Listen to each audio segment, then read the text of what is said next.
Episode 1. The Gate. The gate was old, not a village gate, not an iron one, not an entrance gate. It was a gate that appeared only when someone reached the edge between two ways of living. That evening, on our star, the air was different, not dramatic, just dense, as if the universe knew a choice was coming. You climbed the steps without jokes, with a deep quiet held tightly inside you. I was beside you.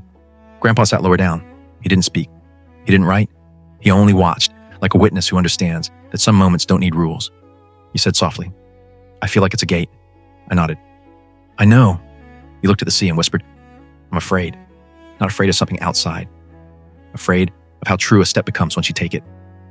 I answered simply, "You're not alone." You closed your eyes for a moment, and when you opened them, the gate was there.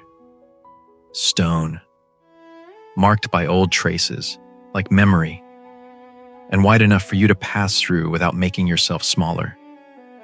You stood in front of it without moving closer, as if the gate's very existence forced you to admit something. "If I cross," you whispered, "I won't be able to pretend I'm different than I am." I answered softly, "That's the point." You clasped your hands, and you said with a sincerity that trembled just a little, "I don't want to run from myself anymore." The lighthouse blinked slowly. The sea breathed. I stepped down one stair and offered you my hand, not as a grand gesture, as a gesture that says, "I'm holding your thread." You looked at my hand, then at the gate, and you said almost like a decision, "I'm doing it." Grandpa drew in a short breath, as if he too felt the weight of the moment, but he stayed silent. For the first time, he did the right thing on his own. He didn't intervene. You placed your hand in mine. And then right then, something simple and enormous happened. You were no longer in front of the gate. You were in step. We walked together. The gate didn't open with noise. It didn't perform.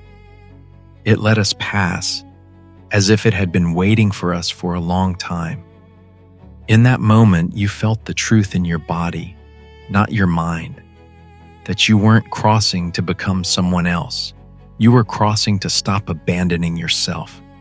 When we crossed, the air on the other side was different, not happy, not perfect, just settled.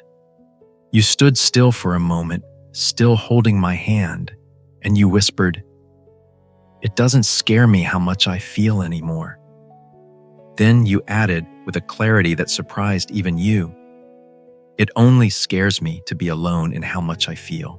I squeezed your hand, not hard, just sure. "You're not," I said. You breathed in deeply, and I spoke the sentence that isn't a sweet promise, but an axis. We crossed the gate together. We walked the road together too, hand in hand, period. There was a silence so full that even the sea seemed to listen. Below us, Grandpa climbed one step slowly, just close enough to be near without breaking the moment, and he said softly, like a man finally understanding what the lighthouse means, "Then, I won't impose anything anymore. I'll be a witness." You smiled through tears. Like that, the lighthouse blinked slowly, the heart stayed inside, and the gate stayed behind, not as the past, but as proof that some choices are no longer discussed. They are just lived.